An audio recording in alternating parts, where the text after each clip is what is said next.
Olá, ouvintes! Começando mais um episódio do Tá de Clinicagem, seu podcast de revisão e atualização em clínica médica. Meu nome é Joane Alves. Eu sou Marcela Beleza. Fazia tempo que eu não gravava com você, Jo, e hoje a gente trouxe a Ana. Se apresenta, Ana. Oi, pessoal. Muito prazer estar aqui com vocês. Eu sou a Ana, sou R3 de Clínica Médica no HC e tô muito feliz de gravar com vocês hoje. Excelente! Mais um episódio, né, Marcela, só de mulheres. Então, estamos felizes. Mais um. Eu tô nessa tendência agora. Tá, total. Depois do diabetes tipo 1, agora já vem esse. E com uma estreia aí da Ana no podcast. E num tema que a gente já estava falando aqui, que é muito legal, mas ao mesmo tempo que a gente escolheu bem complexo a gente abordar, que é falar sobre o diagnóstico de cirrose, né? Isso, o episódio todo vai girar em torno só do diagnóstico de cirrose, mas como são várias etapas, né? Como suspeitar, como fazer o diagnóstico, como descobrir a causa da cirrose, a gente resolveu deixar nesse frame, né, do episódio. Acho que vai ter bastante coisa para comentar. Exatamente. Então, acho que só para quem tá ouvindo a gente, né? Então, a ideia é a gente falar do diagnóstico de duas formas, né? Então, a gente vai começar falando de quando suspeitar, a gente, né, entender quem são as pessoas, quais são as manifestações que a gente vai procurar e vai pensar nessa possibilidade de cirrose, para depois a gente ir para a segunda parte, que é o que a gente vai precisar de exame complementar para confirmar esse diagnóstico. Então, como a Marcela falou, a gente não vai falar aqui de tratamento, nem das complicações, que é muito grande, então vai ficar aí para o segundo momento. Exato. Então, vamos começar? Vamos.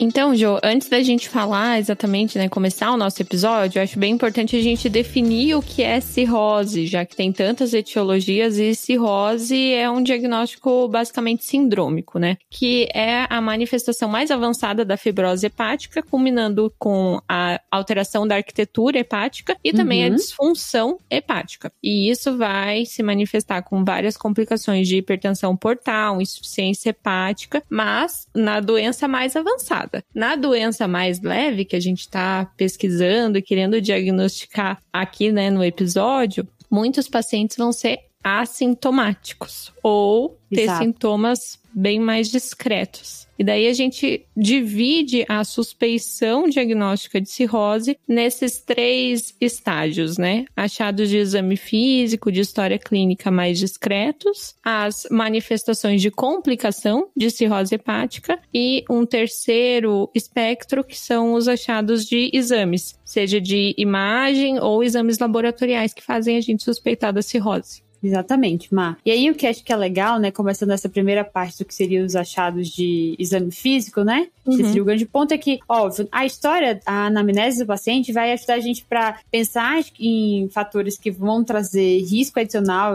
e ajuda a gente a pensar em etiologias. Então é importante para esse momento e vai ser importante principalmente para a segunda parte, né, quando a gente está pensando em definir o diagnóstico e tentar encontrar a etiologia, né, daquela causa. Mas aqui no exame físico, o que é legal é que, assim, é um exame físico muito rico, que vai começar a ser desde manifestações muito mais discretas, que aí desses pacientes, até manifestações assim bem mais evidentes, que aí o que a gente vai lembrar muitas vezes já são daquelas manifestações das complicações, como por exemplo a ascite ou as telangiectasias, a cabeça de medusa, né, que aí especialmente quando o paciente já tem aquela circulação colateral. Mas antes disso, a gente já tem algumas manifestações clínicas nesses pacientes que vão nos dar uma sugestão dessa manifestação, né, da cirrose em si. E aí, umas coisas legais pra gente lembrar é alterações ungueais que podem acontecer, e aí tem aquela famosa apresentação de Terry-Nails, né?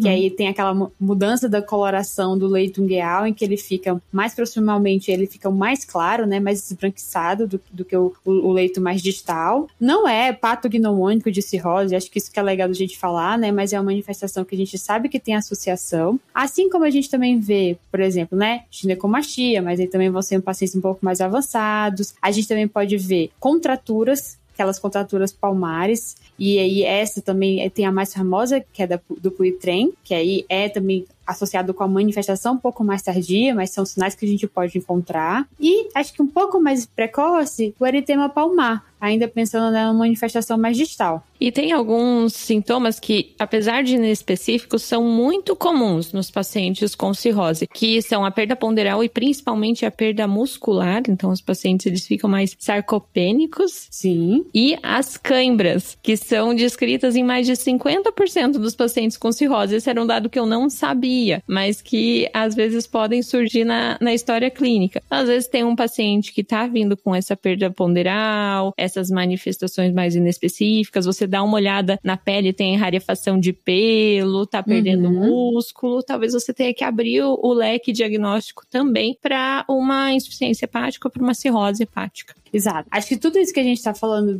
desses achados é mais para nos ajudar e aí aumentar a nossa probabilidade, né, pré-teste para esse diagnóstico. E é legal que, assim, como você falou, a gente imagina, e acho que a gente, na faculdade, sempre espera que tudo isso aconteça ao mesmo tempo, né? E, na verdade, depois você vai vendo e estudando que não. Por exemplo, mesmo a ginecomastia, ela só vai ser vista em 2/3 do paciente que tem cirrose. Então, por isso que não vai se ver em todo mundo, e por isso que quando presente vai ser mais um dado interessante pra gente, né, pensar nesse diagnóstico. Acho que uma outra alteração que a gente ainda não comentou é a icterícia, né? Que muitas vezes vai ser uma manifestação da hiperbilirrubinemia pela insuficiência hepática e que às vezes é um achado que chama bastante atenção da gente no exame físico para suspeitar da cirrose. Aí é uma coisa que da população leiga, né? Quando já vê o paciente ictérico, já sabe que tem alguma coisa errada com o fígado, né? Exato. E aí, acho que dito isso, né? É claro que são várias manifestações que a gente falou que são presentes esses pacientes, mas lembrando que é sempre um espectro de manifestação, então, a depender da gravidade, né, do grau de avanço que aquele paciente, né, já tem essa cirrose, a gente está tentando diagnosticar, é que a gente vai ver mais ou menos achados, né? Então, acho que agora o ponto de a gente entender, uma outra forma de a gente pensar nessas pessoas e tentar chegar nesse diagnóstico, é quando a gente vai rastrear, é quando tem manifestação de alguma complicação. E acho que das complicações que a gente sabe, né, que os pacientes com cirrose podem apresentar, acho que vale lembrar aqui, acho que de 4 principais que vão ser importantes para a gente pensar nesse diagnóstico. Hemorragia digestiva alta, né, e faz a correlação muitas vezes com varizes, né, que a gente imagina que esses pacientes tenham varizes esofágicas, que é a principal causa realmente desse sangramento nesses pacientes com cirrose. Encefalopatia hepática,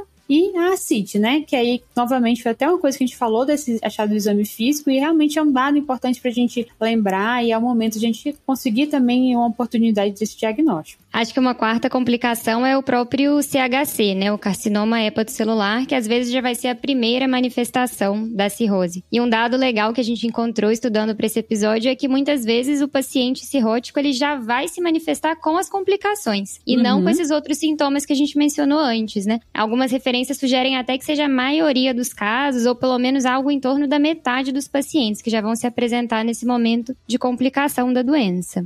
Exato. Então, por isso também que é um momento tão importante por como essas manifestações, ao mesmo tempo que elas conseguem, né, puxar a gente para pensar nesse diagnóstico, também são manifestações graves e que também nos mostram um pouco disso, né? Esse ponto de quanto que esses pacientes precisam de um manejo mais adequado e também E aquela internação, muitas vezes, também é uma oportunidade de começar a pensar nas etiologias, que até então esse paciente não sabe desse diagnóstico, né? Exato, Ju.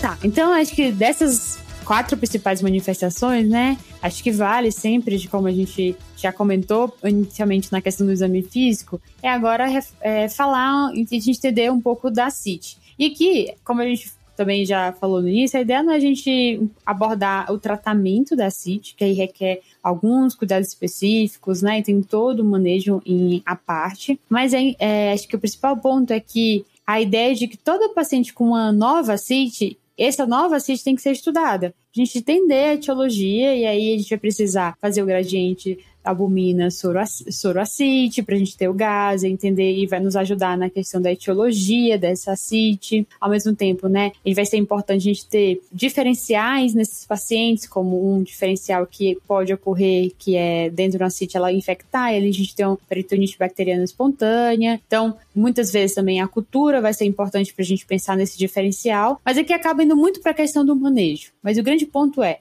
uma ascite nova em um paciente que você está tendo essa primeira abordagem, a gente tem que pensar na complicação e, claro, tem que pensar na cirrose, não é a única, mas a gente sabe que acaba sendo uma condição relevante. Então, toda ascite nova tem que ser uma ascite que tem que ser funcionada e estudada, né? Então, a gente precisa investigar a etiologia daquela ascite. Perfeito. Acho que é um paralelo da ascite é também para encefalopatia hepática, né? Numa primeira manifestação de encefalopatia hepática, se o paciente não tem o diagnóstico da cirrose, ele não vai ser uma encefalopatia hepática, ele vai ser um estado confusional agudo, uma alteração do comportamento, uma alteração do ciclo de sono e vigília. E daí a gente tem que abrir o nosso leque diagnóstico para diversas outras alterações do estado mental, incluindo uma pesquisa de função hepática, uma avaliação para a cirrose hepática. Então, assim como a primeira ascite tem que ser pesquisada, uma alteração do estado mental também tem que ser pesquisada, tendo a cirrose como um dos diagnósticos diferenciais. Perfeito. E aí a gente tem também a hemorragia digestiva alta, né? Que é uma complicação da cirrose que muitas vezes também vai se apresentar no pronto-socorro como um paciente com HDA de etiologia ainda não definida. A gente sabe que a principal causa de HDA é doença ulcerosa péptica, mas a segunda causa é cirrose por varizes esofagianas que sangram, né? Ou hipertensão portal não cirrótica por varizes esofagianas que sangram. Então, muitas vezes, quando a gente tem um primeiro contato com esses pacientes no pronto-socorro, depois de fazer uma endoscopia, se a gente identificar essas varizes, a cirrose é algo que tem que estar no nosso radar, né? Que a gente tem que pensar como possibilidade diagnóstica. Exatamente. E fechando, né, o carcinoma hepatocelular como primo diagnóstico, como primeira manifestação de uma cirrose, aí fica um link mais fácil para o diagnóstico que a gente desconhecia de cirrose, né? A maioria das etiologias de CHC tem a cirrose como base, apesar da gente saber que algumas infecções virais elas podem direto ir para um CHC, a maioria das causas, esteatose hepática, cirrose alcoólica, elas passam por essas fases da doença, de hepatite, cirrose, CHC. Exato. Então, todas essas complicações, essas manifestações de complicações, vão ser importantes para a gente pensar nesse diagnóstico e acho que elas nos ajudam, né? Então, não tem alteração de exame físico de cara, ou eu já estou vendo a complicação, tenho que pensar nessa possibilidade de cirrose, né? E é porque muitas vezes quando a complicação aparece, essas outras manifestações que a gente citou inicialmente, elas muitas vezes vêm em conjunto, né? Pela gravidade do paciente mesmo. Isso, Jo. E o que é interessante dessas várias manifestações da cirrose é que a gente já abordou algumas delas lá no Guia TDC. Então, para quem quiser aproveitar e conhecer o guia, o nosso serviço de revisão e atualização em clínica médica, a gente tem tópicos sobre investigação de sangramento digestivo, encefalopatia hepática e carcinoma hepatocelular. Então, todas essas possíveis manifestações de cirrose já foram abordadas lá no guia. Excelente, Mar. E aí, acho que o último passo, né? Acho que o último ponto que a gente tem que pensar em quando suspeitar é quando a gente está falando de alterações de exames complementares no contexto de rastreio. Então, tenho situação, vou pensar nessa possibilidade e ali tem uma alteração que eu preciso entender e ver se realmente essa probabilidade de cirrose faz sentido ou não. Eu acho que vale aqui, Jo, falar de rastreio e achados incidentais também, porque a gente vai falar muito de exames laboratoriais e exames de imagem aqui nesse subtópico de suspeição de cirrose. Então, falando primeiro das alterações laboratoriais, a gente já falou um pouco da icterícia, que é a manifestação clínica, mas que laboratorialmente é a elevação das bilirrubinas, né? Então, principalmente a bilirrubina direta é elevada mais do que a indireta, uma alteração das aminotransferases, das transaminases, e aqui na cirrose a gente tem muito mais a TGP aumentada do que a TGO, e a elevação das enzimas caneliculares, né, FA e gama-GT, também podem aparecer alteradas no contexto da cirrose. Aí tem uma outra manifestação interessante, que é a plaquetopenia. Também ela vai estar presente, né, nos pacientes que já têm aí um certo grau de hipertensão portal, em que é um bom marcador, acho que para a gente ver esse paciente, encontrar esse achado de exame e fazer essa correlação, com essa possibilidade de aumentar a nossa probabilidade mesmo para esse diagnóstico. Tem um trabalho que é legal, que foi do JAMA, que ele tem um subtópico, assim, que eles tentam encontrar, né, alterações de exame físico, exames complementares que aumentem a probabilidade daquele do diagnóstico. E é exatamente essa pergunta. Esse meu paciente com doença hepática tem cirrose? E aí o que eles encontraram? Que a presença de ascite, plaquetas abaixo de 160 mil e telangiectasias, né, que são as aranhas vasculares, aumentaram a probabilidade de cirrose. enquanto as plaquetas mais altas, acima de 160, e a ausência de hepatomegalia reduziram a probabilidade de cirrose. Então, são dados que nos ajudam, né? Então, já tenho aquela alteração clínica, vou procurar alteração laboratorial para aumentar realmente a minha probabilidade de fechar esse diagnóstico para aquele paciente. E aí, como a Marcela falou, né, acho que é uma ampla gama mesmo de achados no exame, lembrando que esses pacientes também podem fazer hipoalbuminemia pela própria condição meio crônica, né, da manifestação, e a depender também da progressão que ele já tem dessa cirrose, a gente pode encontrar achados tipo hiponatremia, que é um pouco também dilucional aí no contexto desses pacientes. Só que não vai ser óbvio o dado que vai me aumentar a suspeição. Não vou ver uma hiponatremia e já pensar em cirrose. É o oposto, né? Eu vou encontrar à medida que esse paciente está progredindo e tendo uma doença mais grave. Um outro achado que a gente pode encontrar laboratorial é o alargamento do INR também, né? Lembrar que o fígado produz fatores de coagulação e que uma das manifestações disso laboratorialmente é o INR alargado. Em geral, acima de 1,5, 1,7. Exato. E acho que junto com a disfunção, né, hepática, entra a hipoalbuminemia, né? Então, alarga INR e também a gente tem a albumina bem mais baixa nos pacientes com cirrose. E uma coisa que é interessante é que esses achados que a gente comentou, que no laboratório vão sugerir cirrose hepática, podem ser achados que a gente vai encontrar de maneira acidental, porque por algum motivo a gente solicitou uma albumina e viu que estava baixa, ou a gente pode de maneira intencional encontrar essas alterações quando a gente está ativamente buscando cirrose hepática ou mesmo o estágio anterior, né, de doença hepática não cirrótica ainda, algum estágio mais inicial de fibrose ou hepatite, em condições de risco para essa alteração. Por exemplo, na síndrome metabólica, né, em que a gente tem indicação de a cada ano ou a cada 2 anos pesquisar a doença hepática gordurosa não alcoólica, muitas vezes com exames laboratoriais mesmo. Então, nesse contexto, entram até aqueles scores que a gente de vez em quando ouve falar, né? O FIB4, por exemplo, que a gente pode calcular usando as enzimas hepáticas e as plaquetas na síndrome metabólica. Ou então, quando a gente está diante de um paciente com hepatite, que a gente vai usar o APRI, que também é um score que lança a mão de dados laboratoriais, para a gente fazer mesmo essa suspeição de cirrose, de fibrose hepática em um paciente que já tem alguma condição de risco. Um outro score, né, que também dá para ser usado aqui nesse cenário, que é o score de Bonaccini, ele também vai usar essas alterações laboratoriais que a gente comentou. Ele especificamente vai usar a plaqueta, a razão de LT, AST e o INR, né, para tentar fazer essa correlação aí, tentar encontrar uma correlação positiva entre o score e uma presença de fibrose, né, histopatológica. E é legal que ele foi usado inicialmente para pacientes especificamente de uma população e depois foi estudado em outras populações de pacientes com cirrose e viu essa correlação. E é legal assim, existe um grupo de scores que dá pra gente usar, que sozinho, obviamente, eles não têm tanta força, mas junto, né, dessa autosuspeição, alterações laboratoriais, alterações de exame físico, ele vai nos ajudar realmente a aumentar essa probabilidade dessa hipótese diagnóstica, né, da cirrose em si. Um outro contexto que a gente tem que suspeitar também de cirrose, além de todas essas alterações laboratoriais que a gente mencionou, né, é a alteração de exames de imagem. A gente sabe que frequentemente chegam pra gente pacientes, né, com ultrassom, tomografia, que mostra ali um fígado com hepatopatia crônica, sinais de hepatopatia crônica. E essa também é uma situação em que a gente tem que suspeitar de cirrose e prosseguir a investigação. Claro, e aí é legal que, sim, já tem um achado lá, então você já tem um dado até, assim, bem discriminado, né, dessa alteração, e a partir desse ponto também é uma possibilidade. Eu acho que é legal a gente pensar nisso, né, que às vezes a gente tá falando muito de partir do exame físico, mas partir de um exame complementar também vai ser um ponto de início interessante para a gente pensar em investigar e não descartar esse tipo de alteração, né? Tentar fazer a correlação clínica com esse achado de imagem. Isso, acho que vale muito para o ouvinte saber que o diagnóstico da cirrose, ele vai ter que juntar todas essas peças. Não é só o exame de imagem com a hepatopatia, não são só as alterações laboratoriais e não são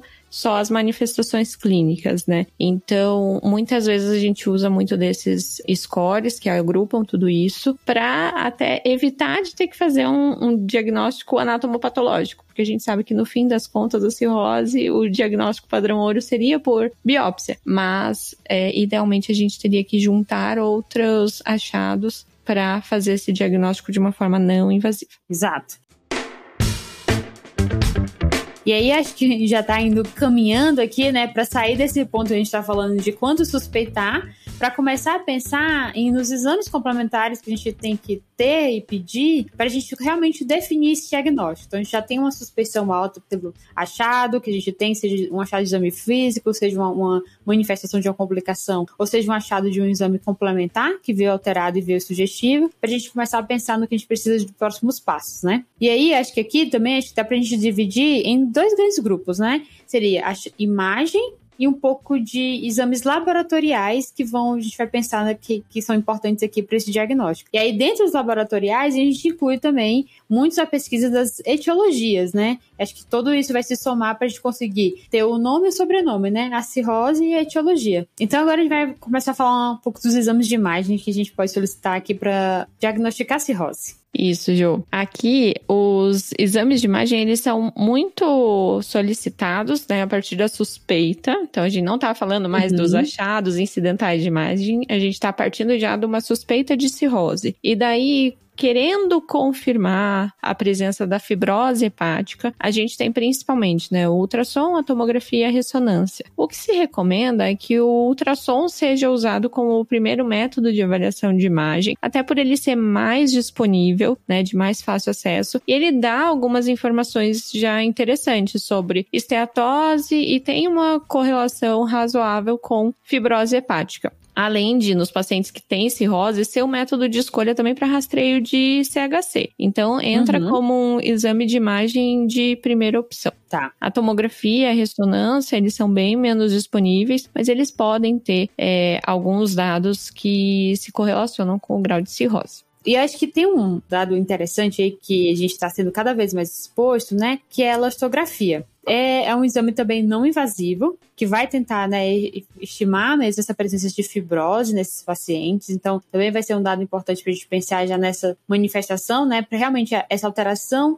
histopatológica que a gente sabe que acontece no paciente que tem cirrose. Então, a gente tenta de uma maneira não invasiva já ter esse dado. E é legal porque, assim, ajuda a gente a pensar, ajuda a confirmar essa possibilidade, mas a gente sabe que o grande ponto é que ele não é um exame amplamente disponível. Então, quando presente, vai nos ajudar até a pensar em próximos passos, em pensar na confirmação do diagnóstico e pensar em próximos passos de investigação, enfim, o que couber. Mas, se não tiver presente, acho que como você falou, o ultrassom consegue ser o nosso aliado para tentar, né, pesquisar as alterações que tenham alterações anatômicas de um paciente que já está se manifestando com sinais clínicos ou com complicações de cirrose que até então não tinha esse diagnóstico aí formado. Perfeito, Jô. Muitas vezes a gente usa daqueles scores, né, que a Ana comentou, principalmente o FIB-4, para discriminar o paciente que se beneficia ou não de uma elastografia, né? Pacientes que têm uma menor probabilidade de cirrose, a gente não precisaria pedir a elastografia, mas se a probabilidade for mais alta, já que é um recurso um pouco mais escasso, aí nesses vale a pena a gente investir nesse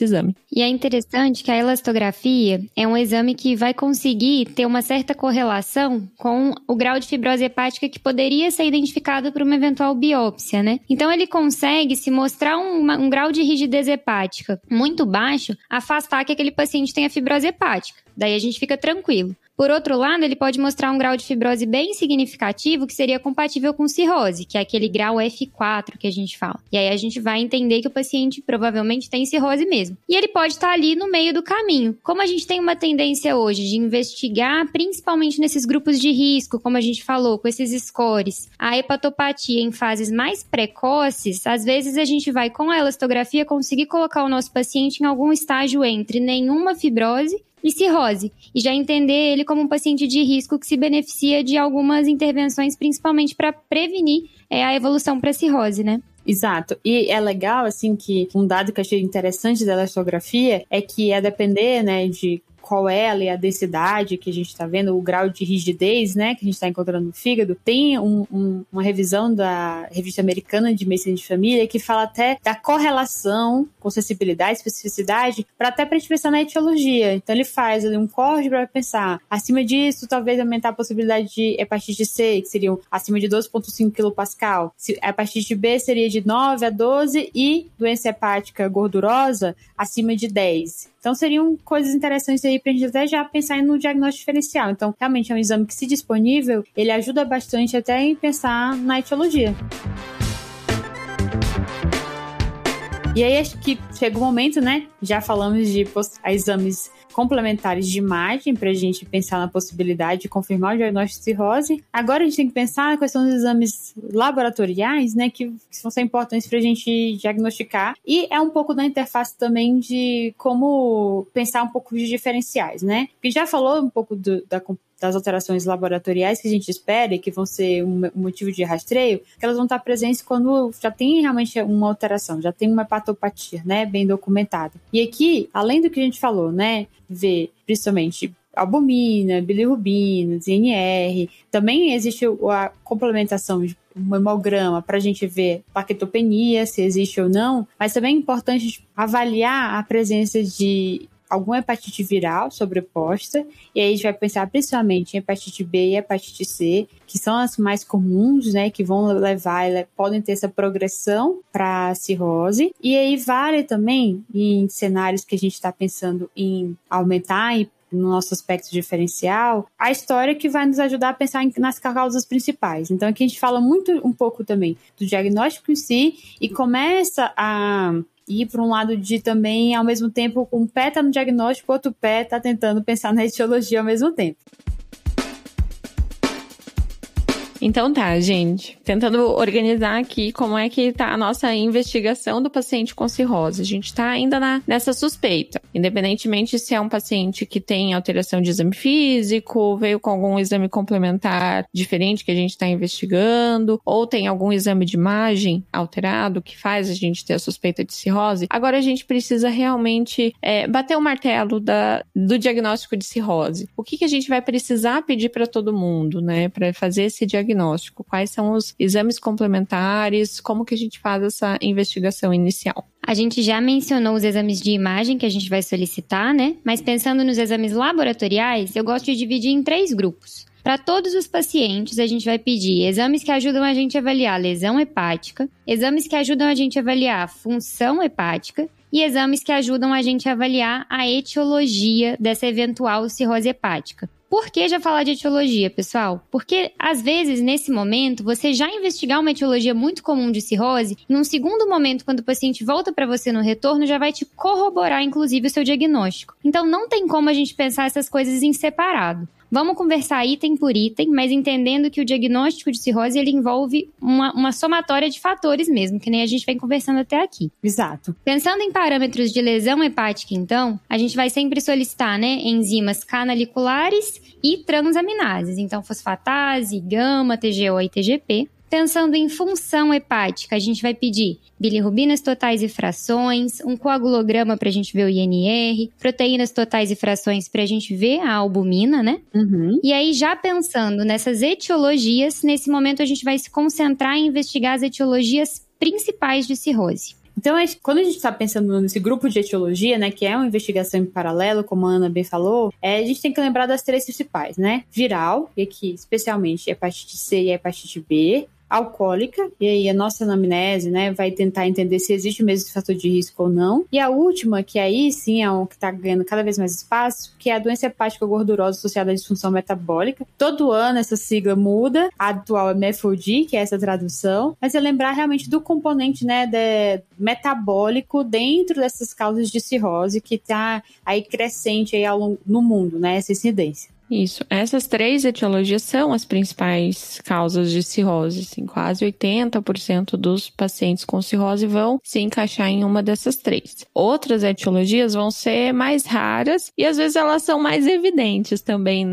no exame físico e na história clínica. Aqui a gente está falando de exposição a medicamentos, outras drogas, então azatioprina, metotrexato entram aqui. Hepatite autoimune, colangite biliar primária, são doenças que têm um perfil epidemiológico bem estabelecido e outras manifestações diferentes que ficam mais fáceis também da gente reconhecer. Então, acho que no momento inicial, que a gente vai precisar pensar nesses 3 grupos, né, das causas mais comuns, e à medida que a gente não encontra, né, estabelece o diagnóstico de cirrose, como a Ana bem comentou, e que esse grupo com as 3 principais etiologias não consegue definir qual é a causa de cirrose daquele paciente, a gente vai pensar em estender, né, aumentar essa gama de investigação para a gente chegar, né, diagnóstico final, né? Ter o nome e o sobrenome, a cirrose e a etiologia. E aí, acho que fica uma dúvida aqui, sempre quando a gente está falando do diagnóstico de cirrose em si, né? É que o momento em que a gente vai pensar em biópsia hepática. Porque a gente falou de vários exames, mas sempre que a gente pensa em cirrose, o que se sabe é que o diagnóstico padrão ouro é a biópsia, mas por ser um procedimento invasivo, ela não vai ser feita para todo mundo. Então, o que a gente tem que pensar é qual cenário é que realmente a biópsia vai ter o benefício. Basicamente aqui, pessoal, a gente tem duas situações em que a gente vai pensar em fazer biópsia hepática. Uma é quando, com a junção desse contexto clínico, laboratorial e de imagem, você ainda não está convicto que seu paciente tem cirrose. Restou dúvida. E um segundo cenário é quando você ainda não conseguiu encontrar a etiologia da sua cirrose, que você já está convencido que o paciente tem, de forma não invasiva. Vamos destrinchar um pouquinho cada uma dessas situações. A primeira situação eu falei que é quando você está na dúvida do diagnóstico de cirrose, né? Então, é uma situação, por exemplo, em que você tem exames que não conversam muito com o outro. Às vezes, um paciente que laboratorialmente tem muita disfunção hepática, várias alterações, mas que no exame de imagem ou na elastografia tem uma fibrose discreta, um F1, que falaria contra o seu diagnóstico. Se ainda assim você persiste com essa hipótese,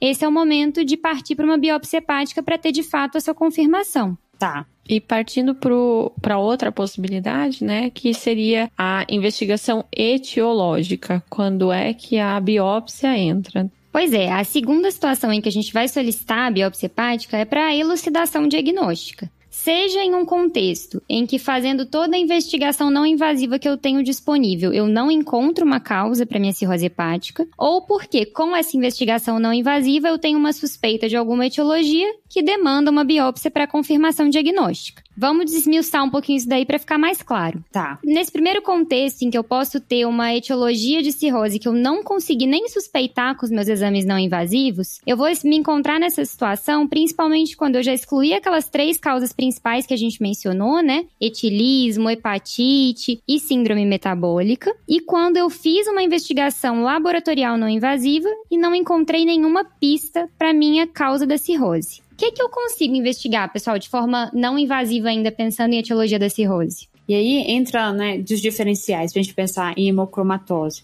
Vai ser necessário ter ferritina e saturação de transferrina, pra gente pensar nessa possibilidade, realmente aumentar essa probabilidade. Para hepatite autoimune, a gente vai precisar de um anticorpo do antimúsculo liso. Para colangite biliar primária, vai ser interessante também de ter o antimitocôndria. E na doença de Wilson, a ceruloplasmina sérica também vai ser aí o diagnóstico laboratorial que a gente precisa ter, né? O teste laboratorial, para a gente pensar nessa possibilidade de confirmar essa possibilidade. Perfeito. Se fazendo todos esses exames, ainda assim eu não tiver nenhuma pista da minha etiologia, esse é o momento que vale a pena eu pedir biópsia hepática, para eu conseguir identificar o que está acontecendo, o que está causando doença no fígado da pessoa, né? Por outro lado, essa investigação ela pode resultar em frutos aí e trazer pra gente pistas. Que nem a Joane falou, às vezes a gente vai investigar uma hepatite autoimune e pode encontrar um anticorpo positivo. Mas isso não basta para o meu diagnóstico. Muitas vezes, como esse é um diagnóstico que vai demandar um tratamento específico, eu preciso ainda assim de uma confirmação histopatológica. E aí esse também é o momento que eu vou precisar da biópsia hepática. Fechado. Então, ela vai entrar em situações em que eu preciso, né, que ela vai mudar o meu diagnóstico, meu tratamento do paciente, ou realmente confirmar uma suspeita clínica, e também naqueles casos em que eu não consegui realmente definir, pelos todos os exames que eu tenho, se realmente tem fibrose ou não naquele paciente, né? Que são casos que muitas vezes a gente vai acabar encontrando uma etiologia mais rara da cirrose, né? Exato. Então, acho que agora a gente pode fazer um breve resumo, né, do que a gente discutiu até agora, para tentar aí deixar as principais ideias do que a gente falou. Pensando na parte 1, né, que em quando suspeitar, acho que vale lembrar de que as alterações do exame físico são uma forma de a gente pensar no diagnóstico de cirrose, nessa possibilidade diagnóstica. Uma outra forma que a gente citou bastante foram as complicações, e é lembrar das principais: ascite, hemorragia digestiva alta, encefalopatia e um paciente que já tem hepatocarcinoma, que aí conversa um pouco com a outra forma de manifestação e de a gente suspeitar, que são alterações nos exames complementares, sejam de laboratoriais, sejam de imagem, que foram feitos aí por algum outro rastreio, por alguma outra situação, e a gente também teve uma alteração que fosse sugestiva e que desse o start nessa cascata de investigação e de confirmação diagnóstica. Indo para o segundo momento, né, que é para pensar nos exames complementares que a gente vai confirmar, aí já muda um pouco, né? Aqui a gente estrutura de outra forma. Isso, aqui a gente estruturou muito pensando em avaliação de função e lesão hepática e também nos exames de imagem que podem corroborar nesse diagnóstico. Além de, claro, em paralelo, pensar no diagnóstico etiológico da cirrose, já que a gente falou lá no começo que cirrose é um diagnóstico sindrômico, tem o nome e tem o sobrenome dessa condição. E por fim, a cereja do bolo foi pensar que quando vai entrar aí a indicação da biópsia, que sim, a gente sabe que é muito importante, que muitos lugares vão falar que é padrão ouro, mas se for ser um teste invasivo, a gente acaba deixando em situações mais específicas em que a cirrose realmente vai ser o grande diferencial. Perfeito, que aí basicamente a gente vai solicitar se o diagnóstico clínico, laboratorial e radiológico não for suficiente, ainda restou dúvida se eu tenho ou se eu não tenho cirrose hepática, ou para elucidação diagnóstica, seja porque eu suspeito de uma causa que precisa de confirmação histopatológica, ou porque eu realmente não sei a causa da cirrose daquele paciente depois da minha avaliação não invasiva. Beleza, então, né? Eu acho que assim a gente conseguiu resumir esse grande forma, nessa grande síndrome, né? Como tentar estruturar essa forma de investigação e de confirmação do diagnóstico de cirrose, que sim, é complexo, a gente passou por várias etapas, mas a ideia é entender mesmo que existe alguns pormenores aí nisso tudo. A gente tá tentando só facilitar esse caminho. Exato, Jô. Muito bom. Como sempre, um desafio de primeiros episódios das pessoas, né? Ana totalmente testada. Pois é. Ana aprovada. É demais. Vamos pro salve agora, pessoal? Vamos Bora. pro salve.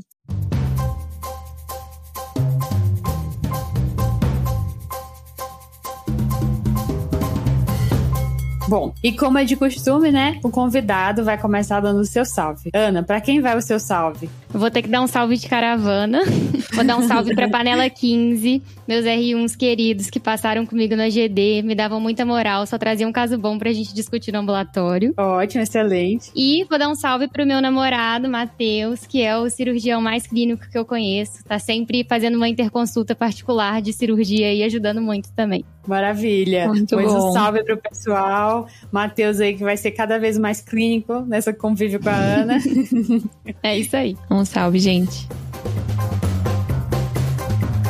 E seu salve, Jô? Vai pra quem? Meu salve, vai pro Matheus Machado. O Matheus é médico formado pela Estadual de Londrina, mas agora ele tá como residente clínica médica no Hospital Universitário Regional do Norte do Paraná. E ele mandou uma mensagem super legal, falando que ele é muito fã, ele é consumidor inveterado dos conteúdos do TDC, assinante do guia. Ele falou que ele já é propagador da seita TDCista para todos os colegas da residência de clínica médica. Então, maravilhoso. E aí, pediu o salve dele, muito merecido, Matheus. Então, salve pra você e todos os seus colegas da residência de clínica médica aí no norte do Paraná. Muito bom. Salve aí, Matheus. Um salve, Matheus. A gente aprova esse vício, aprova essa seita, aprova tudo.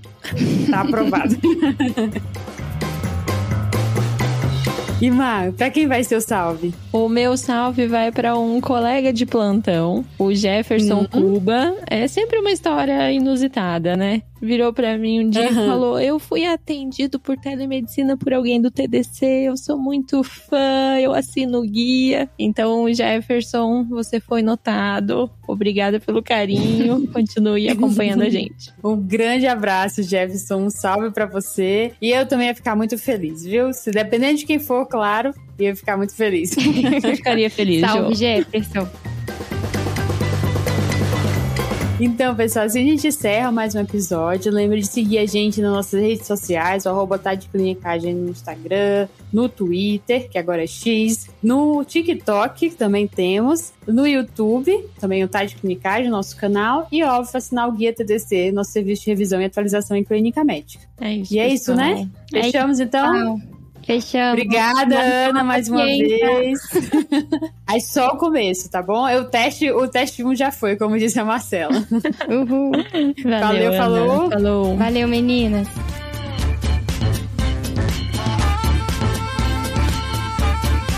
Esse podcast tem como objetivo educação médica.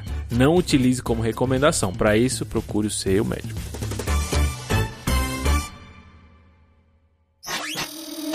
Essa é uma produção do Bicho de Goiaba.